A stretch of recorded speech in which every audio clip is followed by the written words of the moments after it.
안녕하십니까. 동네 내과 한울내과 원장 김상목의 내장으로 삽시다 신바람 강의 제 64강을 시작하겠습니다. 여기 칠판에 나와 있는 바와 같이 이번 강의의 제목은 누적된 스트레스 의식구조론. 이거 말이 좀 길어서 그런데 이것은 제가 만들어낸 모든 연구나 책 같은 거, 동서양의 문화, 의식구조 그런 것을 이제 융합해서 해서 이게 잡탕으로 만든 그런 개념이 절대 아닙니다. 이것은 서적이랄지 동서고금의 이런 문헌이랄지 또 생활 태도랄지 또 문화의식이랄지 그걸 다 감안해서 또 우리나라 의식구조에서 모자란 것 또 잘한 것이 있으면은 그것을 계속 유지시켜야 되는 거하고 그런 여러 가지 복합적인 사고에 의해서 만들어낸 개념이니까 쉽게 말하면은 누적된 스트레스 그러면은 이제 만성적으로 스트레스를 많이 느낀다. 그러니까 좋은 예가 이제 과거에 순환을 많이 당한 우리 역사 의식. 그러니까 예를 들어서 유럽 국가 중에서도 폴란드라는 나라가 있습니다. 폴란드 나라도 유럽 국가 중에서도 굉장히 많은 핍박을 받은 그런 민족인데 그 주위에 강대국이 많습니다. 폴란드는. 그래서 소련도 있고 뭐 미국도 있고 영국도 있고 독일도 있고 2차 대전, 1차 대전 그렇게 역사적인 순환을 위해서 국경도 굉장히 많이 바꿔졌다 합니다.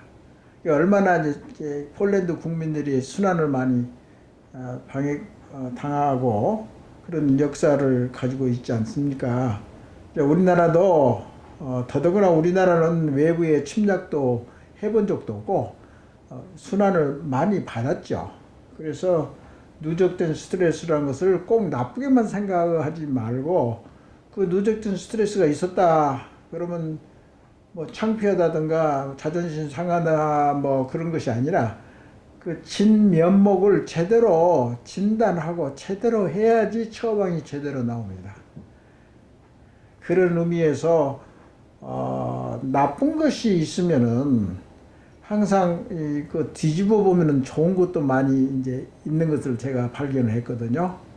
그래서 그 중에 하나가 이제 이 누적된 스트레스 의식구조론이라는 것을 이제 탐구를 했는데 이제 예를 들어서 이런 논리죠. 지금 기억은 뭐냐? 기억이 대뇌 피질에서 어떻게 그 기억이 저장이 되고 그게 자자손손 후성 DNA를 통해서 그게 자자손손 이어받을 수 있는 문화 의식이랄지 또 의식 구조랄지 그런 것을 생각해 볼 때 사고, 기억은 어디에 박혀 있나? 그러니까 신경세포가 많이 있고 생신경세포 줄기도 많이 있고 그런데 어디에 그 의식이랄지 자아랄지 신념이랄지 그런 모든 이제 성격까지도 또 머리에 생김새랄지 자기의 능력의 차이가 어떻다든지 그런 거는 전부 뇌 속에 들어있는 기억에 따라서 변화도 하고 그러지 않습니까? 그래서 제일 알기 쉽게 지금까지 이야기된 뇌과학의 내용은 뭐 그렇게 어렵게 생각할 필요는 없고 말씀드리면은 신경세포가 수없이 많고 대뇌 속에는, 그리고 대뇌에 이제 세포가 서로 연결되어 있다. 그러니까 이제 뉴런이라고 신경세포라고 그러죠. 뉴런을 이제 신경세포란 말인데, 신경세포는 세포라는 것은 먼저도 이야기했지만 이렇게 이게 세포막이 있고 여기가 세포핵이 있지 않습니까? 이게 세포란 말이죠. 근데 신경세포는 이게 줄기가 굉장히 길어요. 이렇게 많이 이 줄기가 많이 이렇게 있어요. 예를 들어서 이 수산돌기라고 제일 긴 이제 신경 다발이라고 그러지. 이렇게 많이 묶고 있는 게 신경 다발인데, 그 옆에 있는 또 신경 세포의 줄기가 이렇게 있단 말이죠.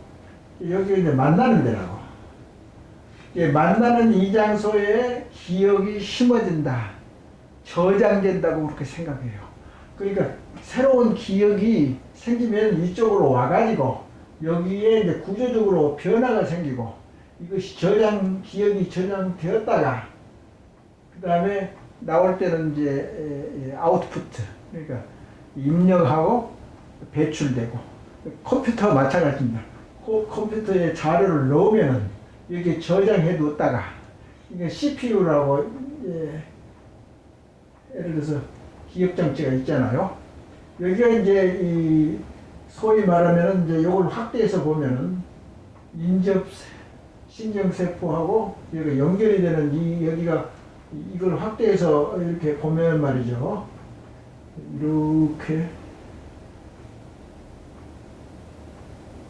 이렇게 연결이 되어 있다고요.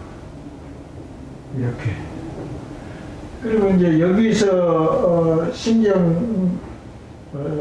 전기 신호가 이렇게 가면은 화학적인 채널이 있다고. 뭐 칼슘 채널이 있든지 포타슘 채널이 있든지 그런 채널에 의해서 이동이 된다고요. 여기 이제 받아들이는 이쪽에 있는 이제 세포막이죠. 여기도 일종의 세포막이니까 여기도 세포막. 그래서 여기에 이제 뭐 신경 전달 물질이 왔다 갔다 하고, 그 다음에 이온 채널이 막 바꿔지고, 그리고 여기 조직적으로 이제 두꺼워진다고. 이런 현상이 기억 현상이란 말이죠. 그러니까 누적된 스트레스는 예를 들어서 계속적으로 장기적으로 만성적으로 스트레스가 많으면 이게 쌓여서 이게 기억이 된다고. 기억이 되면은 그게 조직화 된다고. 그러면 대뇌 피질에 그게 심어지고 기억이 계속 이어지는데, 그럼 처음부터 시작해서 스트레스는 뭔가? 스트레스를 잘 느끼는 사람들이 있잖아요. 예를 들어서 우리나라가 그 중에 하나인데, 예를 들어서 우리가 선진국으로 잘 사는 나라가 있고, 뭐 정신적인 갈등이나 스트레스가 없고, 외부의 피의식도 없고, 내부 갈등도 없고, 그게 한 100년, 200년 지나가면 태평성대가 찾아오지 않겠습니까? 그때는 의식 수준이 굉장히 높게 될 겁니다. 그리고 문화 활동도 많이 하고, 의식 활동도 많이 하고. 그런데 이제 다른 사람보다도 우리나라는 스트레스를 잘 느낀다. 그래서 스트레스 체질이다. 스트레스 체질인데, 스트레스 체질이다 그러면 체질은 몸에 있는 체질인데, 내 생각에는 스트레스 뇌질이단 말이에요. 그러니까 이제 개념이 좀 다르죠. 그 몸에 이제 뇌 바깥에 있는 조직에 그게 심어져 가지고 생긴 그런 게 굳어진 게 아니고, 뇌 속에서 이 기억 상태로 시납스라고 그래요. 이거 여기 보고 기억 상태로. 스트레스를 잘 일으키게 하는 신경 시납스가 많이 생긴 사람은 다른 사람보다도 성격과 의식 구조가 굉장히 스트레스를 잘 일으킨다 이거죠. 예민하다 이 말이죠. 또는 스트레스를 일으키는 문턱이 굉장히 낮다. 역치가 굉장히 낮기 때문에 쉽게 스트레스를 유발할 수 있는 체질, 다시 말하면 뇌질, 이게 있기 때문에 스트레스에 예민한 이제 그런 민족이 되는 거죠. 그래서 먼저 강의도 소개를 했습니다만은 이제 뭐 기억이 나지는 않을 거예요. 제 9강 누적된 스트레스 의식 구조로 인하는 강의를 제가 했습니다. 근데 이것이 이제 여러 가지 이제 경로를 거쳐서 자아자부심을 강조하다 보니까 결국 스트레스에 여기는 이제 총론이고, 총론에서 스트레스 의식 구조론, 여기는 강론이죠. 강론에서 64강에 지금 누적된 스트레스 의식 구조론이 또 나온단 말씀이요. 그러니까 처음에 시작한 게 이제 강론으로 가서 다시 또 이게 강의를 또 하게 되는 거죠. 더 자세하게. 그래서 스트레스를 쉽게 일으키는 그러한 내지를 가지고 있는 사람은 스트레스의 역치가 낮기 때문에 스트레스를 쉽게 느끼고 또 정신활동을 지혜시킨다. 자부심을 성장시키는데 방해가 된다. 이제 그렇게 개념을 세운 거죠. 그래서 이런 의식구조라는 것은 또 뭐냐. 누적된 스트레스가 많이 쌓여서 의식구조, 뇌에 있는 의식구조가 변화가 생긴 거예요. 변형이 생긴 것이에요. 트랜스포메이션이라고 해서 하여튼 뇌는 가소성이 있기 때문에 변할 수가 있단 말이죠. 자연스럽게 변하는 거예요. 대대로 이제 사회의 이제 문화 의식이 자꾸 변함에 따라서. 그래서 의식 구조는 뭐나 그 모든 의식 현상인 사고, 생각하는 것, 신념, 믿음, 감성, 표출, 행동, 습성, 버릇, 그런 것들이 개인이나 어떤 집단의 일관적이고 평가적인, 평균적인 방식으로 나타나는 학습되고 기억된 성향의 내용이다. 그렇게 제가 정의를 한번 내려본 거죠. 그래서 그것은 무리가 되지는 않습니다. 그러니까 그 뇌생리학에서도 이야기 나오고 뇌과학에서도 그런 이제 논리를 펴는 이제 그런 실험 같은 것이 많이 이루어지고 있지 않습니까? 그래서 우리나라는 그러면은 스트레스 의식 구조는 꼭 나쁜 거, 즉 지난 강의에서 한국병, 그러니까 스트레스 의식 구조에서 단점, 나쁜 것을 모아보니까 한국병이라고 그렇게 이야기했잖아요. 사실 이게 상당히 내 논리를 펴는 데 있어서 중요한 개념이라고 이게. 그래서 단점 한국병은 뭐냐? 6가지다. 먼저 한국병은 몇 가지나? 6가지나. 그리고 거기에서 또 파생된 장점이 또 있더라 이게 말이에요. 뒤집어 보니까. 그러니까 장점은 또 몇 개나? 6개더라. 그러니까 한 원형 줄기에서 의식구조를 논하는 데 있어서 한 개념으로 알기 쉽게 개통적으로 분류를 해보고 이해하기 쉽게, 또 이해하기 쉽게 가르칠 수도 있고 배울 수도 있고, 그래서 이제 양쪽으로 나간단 말이죠. 단점인 경우는 이제 피해의식, 뭐 역사적 감정 조절이 하는 것, 조급적 인도주의 가치관, 자아자부심이 땅에 떨어져 있고, 주체의식이 약하고, 과학적 생각하는 능력이 떨어지고, 내의 능력이 떨어지는 거죠. 과학적인 능력이. 그런 여러 가지 6가지가 이제 이렇게 논했단 말씀이에요. 그 다음에 다시 우리나라의 좋은 의식구조가 뭐냐, 장점이 뭐냐.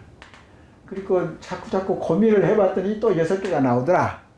그 중에 제일 중요한 것이 끈기와 강한 삶의 의지력이 우리나라는 있다. 그렇게 이제 이게 수렴이 되는 것이 아니라 연역적으로 이게 자꾸 이제 그 논리를 펴나가는 거죠.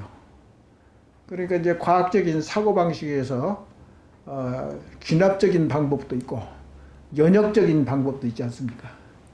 그런 논리로 해서 이것을 이야기하는데, 이제 일반적으로 보면은 이 누적된 스트레스 의식 구조를 밝히게 되는 근거가 뭐나.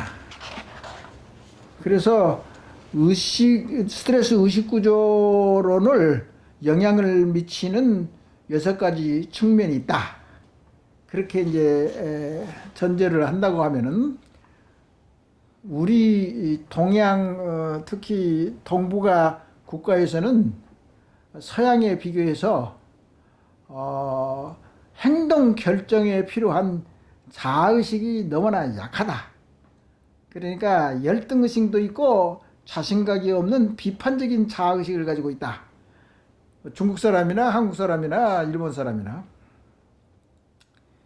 이제 그런 이제 원래의 사고 방식이나 의식구조의 틀이 그것 때문에 중국이 망하고 또 서양이 르네상스를 통해서 많이 자아 자부심이 강해지고 개인의 자유와 평등과 또 존엄성과 그리고 책임의식이 강한 그렇게 정신문화가 갈라졌지 않느냐. 이제 그렇게 생각이 뭐 쉽게 말하면 대포 총을 많이 잘 생산하고 잘 만들어내고 산업혁명을 잘 일으키고 그런 차이가 나타나겠습니다만은 두 번째는 그리고 이제 이 불안 반응성인 기질이 있다. 그 말씀을 내가 알 수 있어요. 그러니까 스트레스에서도 불안이 있느냐 없느냐는 여러 가지 심리 테스트가 있어요. 자율신경에 대한 테스트도 있고, 그리고 불안이 있느냐 없느냐 하면은 이제 심리학적인 그 측정 도구가 있습니다. 그래서 많이 연구가 되고 그래서 어쩌면은 불안한 그 원인도 확실히 모르는데 불안한 사람이 있어요. 그런 사람을 보면은 일반적으로 예민하다고 그래요. 보통 우리가 일상생활에서 그 사람 참 너무나 예민한 것 같다고 말해요. 너무나 비판적이다고 말한다든가.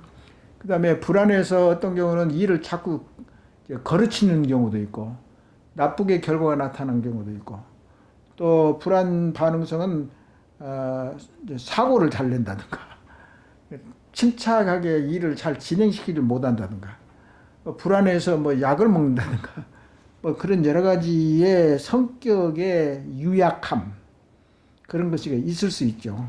그건 이제 약한 자아 자부심하고 삐뚤어지고 왜곡된 자아의식하고는 좀 다르죠. 그리고 또 한 가지 이야기를 하겠습니다만은 사람은 이제 두 가지 타입이 있어요. A형하고 B형하고. A형, B형이면 혈액형이 뭐 A형, B형이 아니라 A형은 굉장히 빠릿빠릿한 사람입니다. 그러니까 굉장히 빨리빨리. 그러니까 조용히 쉬는 일이 없이 항상 시간에 쫓겨서 다니는 사람. 항상 조용히 쉬면은 불안해진 사람 오히려. 그 조용히 쉬는 일이 없고 항상 바쁘게 일을 하고 경쟁적이고 그래서 이제 근육 긴장이 항상 있어서 자기 주장이 많고 성공에 지나친 신경을 써가지고 경쟁의식이 많고 우열을 잘 가리고 눈치를 잘 보고 그리고 이기심과 자신감이 넘쳐가지고 항상 일을 빨리빨리 하는 경향이 있고 그래서 두 가지 일을 동시에 하는 사람이 많고 시간이 아깝다고 그리고 잘 참지 못하고 성미가 급한 사람 빨리빨리 움직이고 걷고 먹는 사람 차분히 먹지를 못하니까 항상 비만이 있을 수도 있고 빨리빨리 먹으니까 말이죠. 천천히 먹는 사람은 비만이 좀 덜하다고 그러잖아요. 그런 이제 A형 타입 그 반대되는 것이 이제 B 타입의 이제인데 이제 우리나라 다시도 이야기하지만 순발력이 강하다 그러면은 빨리빨리 정리를 잘하고 똑똑하게 그렇게 하는데 너무나 지나치게 그런 순발력이 강하다는 것은 오해의 소지가 있습니다. 그러니까 그 순발력이라는 것은 능력이 좋은 사람은 좋은 사람인데 너무나 빨리빨리 하면은 일을 잘하고 빨리빨리 한다고 해서 잘하는 건 아니잖아요. 불합격 생산품을 많이 만드는다든가 실수를 많이 하다든가 안전사고를 많이 일으키든다든가 또 무슨 일을 하는데 자꾸 뭐 빠꾸당해 가지고 다시 일을 또 한다든가 그러면 굉장히 스트레스도 많아지고 그런 것을 이야기할 수 있는 거죠. 그래서 그 다음에는 이제 피해 의식이 강한 사람들은 한 맥힌 한이 있다든가 분노 의식이 있으면 일을 제대로 못하는 것은 누구나 알 수 있는 그런 이제 현상이고요. 그 다음에 모성애가 부족한 사람이라고 그런 건데 어렸을 때 특히 예민한 어렸을 때 자아 자부심이 생기지 않고 항상 이제 어머니의 사랑이나 가족의 사랑을 못 받은 사람이면은 먼저도 이제 소개를 했지만은 어렸을 때에 자아 자부심이 충족이 안 되면은 나중에 신경 정신적으로 좀 불안한 그런 경향이 있거든요. 모성애가 이제 부족했을 때, 그러면 이제 잘못하면 고아원에서 이제 뭐 생활할 수도 있고, 근데 이제 가정의 환경이 나빠서 이제 그런 그 경우도 있지만, 그래서 자아 결핍 증후군, 자아 정체성의 결핍 증후군이랄지 이런 것은 이제 어렸을 때 어머니의 사랑을 많이 받지 못한 사람들은 일시적으로 이런 게 성인 때도 나타날 수 있다. 그걸 정신학적으로 오래된 개념입니다, 이건. 그런 경우에는 이제 누적된 스트레스 의식 구조가 잘 생길 수 있다. 이제 그 말씀을 이야기할 수 있고요. 그 다음에 이제 마지막으로 이야기하는 것은 이제 여기서 칠판에 적어놓은 것 같이 사회 반응 스타일이 4가지가 있어요, 인간은. 이 4가지가 있는데, 이제 간단히 말하면은 이제 어떤 이제 백화점에서 어떤 여자가 판매원으로 일한단 말이에요. 그러면은 판매원이 이제 고객을 잘 파악을 해야 되지 않습니까? 그래야지 고객의 기호, 고객이 좋아하는 스타일을 리더하면서 유도를 해가지고 그 상품을 사게 만듭니다. 그게 뭐 옛날부터 다 알려진 사실 아니에요? 그러면 그 똑똑한 판매원이 이제 이 잠재적인 손님이 온단 말이에요. 그러면 화장품이 됐든지 뭐가 됐든지 팔아야 되잖아요. 팔 때 어떤 이제 작용을 해야 되냐면은 상대방 손님이 자기 주장형인지 또는 사교 표현형인지 과학자형인지 호인형인지, 호인 마음이 좋단 말이야. 그럼 빨리 캐치를 해야 된단 말이야. 그 짧은 시간 안에. 그것도 머리가 아주 잘 발달되고 훈련이 잘 되면 그걸 빨리 캐치업을 할 수 있단 말이죠. 그러면은 상대방 고객의 잠정적인 판단에 의해서 이런 형이라고 하면은 자기 주장이라고 하면은 뭐 어떻게 하면 자꾸 부딪히면 안 된단 말이야. 자기 주장을 많이 할 수 있도록 그냥 분위기를 만들어줘야 돼요. 그래야지 팔릴 수가 있잖아요. 그리고 사람이라는 것은 같은 사고방식은 같은 사고방식을 잘 이해하고 좋아하고 친화력이 있다고. 그리고 사교 표현이 같으면 사교적으로 그러면 자기도 사교적으로 또 행동을 하고 말도 하고 또 이게 과학자 손님이 과학자인 것 같으면은 자기도 그 물품의 경고성이랄지 효용성이랄지 과학적으로 또 이야기를 해줘야 되거든. 이제 그런 것이 이제 판매 전략이에요. 이제 그런 것을 이해하면은 이 4가지의 사회 반응 스타일이 있다는 걸 알 수 있을 거예요. 그런데 이 중에서 스트레스가 제일 적은 형태가 뭐냐? 뭐 가만히 보면 말이죠. 자기 주장만 하는 사람들 스트레스가 많을 거란 말이야. 그리고 호인형은 이래도 좋고 저래도 좋지만은 챙길 것은 챙기지만은 마음이 부드럽고 좋잖아요. 그러니까 이제 호인형이 스트레스가 제일 적고, 에? 과학적으로는 딱딱하고 뭐 그렇잖아요. 융통성이 없고. 자기 주장도 마찬가지고. 사교평은 자기 주장이, 그러니까 이 주장이 너무나 강할 수도 있단 말이야. 이쪽으로 가면은 주장이 많고, 이쪽으로 가면은 반응, 스트레스에 대한 사회 반응이 높으면 높을수록 여기가 높단 말이죠.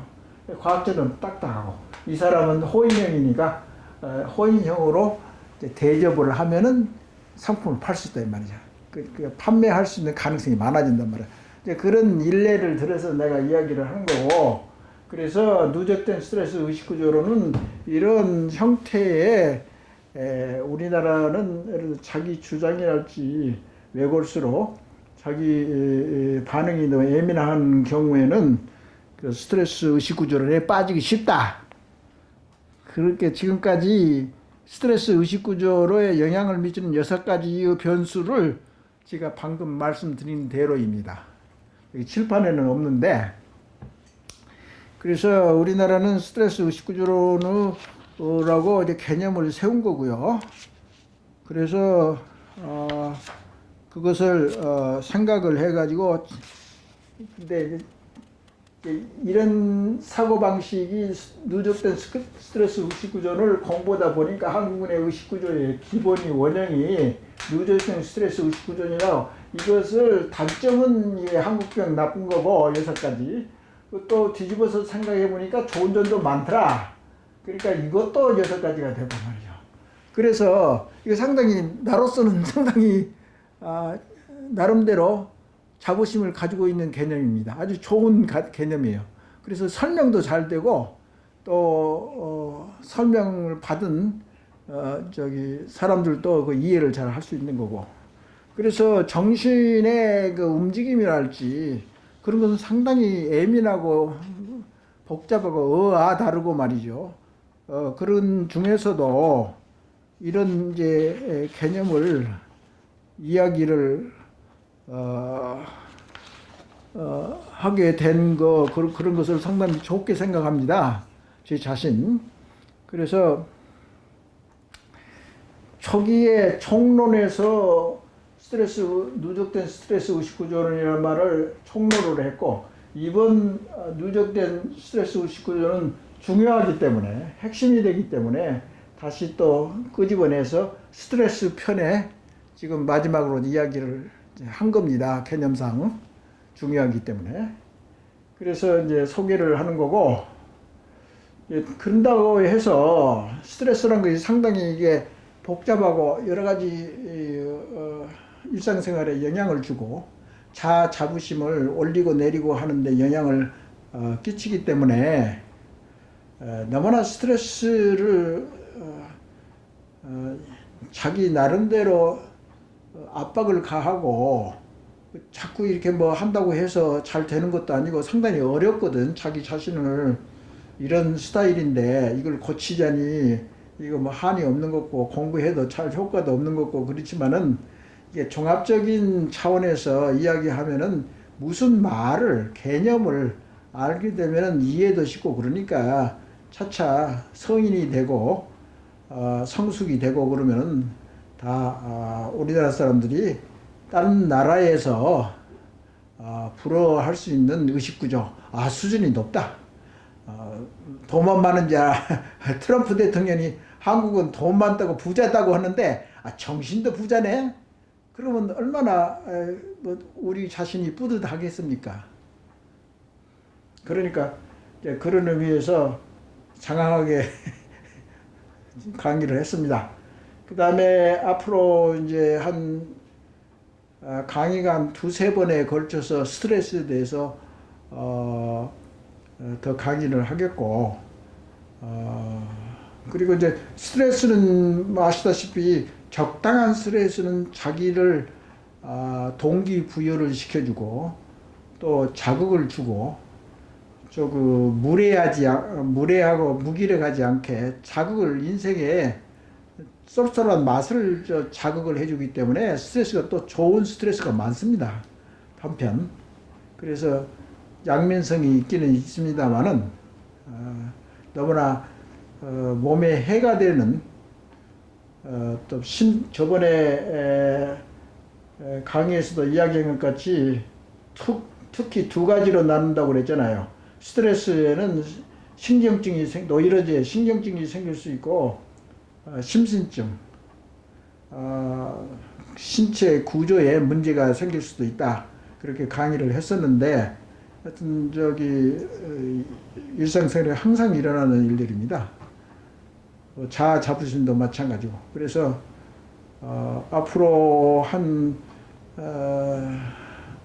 3강의 내지 5강의 정도는 스트레스로 해서 더 가볍게 접근을 할 거고, 그 다음부터는 이제 프리스타일로 그냥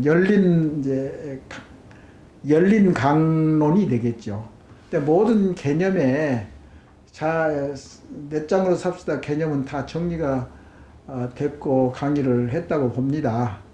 그래서 그 다음부터는 응용, 그러니까 일상생활에서 항상 일어나는 것은 이런 강의 60강의 70까지 강의가 있는데 그것에 이제 개념화시킨 거고, 그것에 이제 실제 응용, 실생활에서 일어나는 또 사회에서 일어나는 응용에 대해서는 다음 강의로 이런 이제 백그라운드나 기초적인 지식을 가지고 논하기로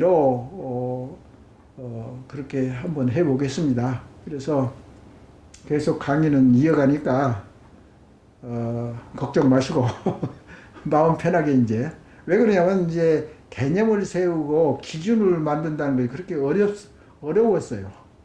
지속적으로 연구를 20-30년간 계속 하기 때문에 이런 이제 경험도 있고 공부도 하고 해서 국내외 사정을 좀 어느 정도 감안하고 그래서 유익하게 강의가 전개되는데, 그 다음부터서는 이제 응용편, 실천편 그렇게 이야기할 수 있지 않습니까? 내 짱으로 삽시다의 속편이 됐든지 활용면이 됐든지 응용면이 됐든지 실제 예를 들어서 이야기를 하게 될 겁니다.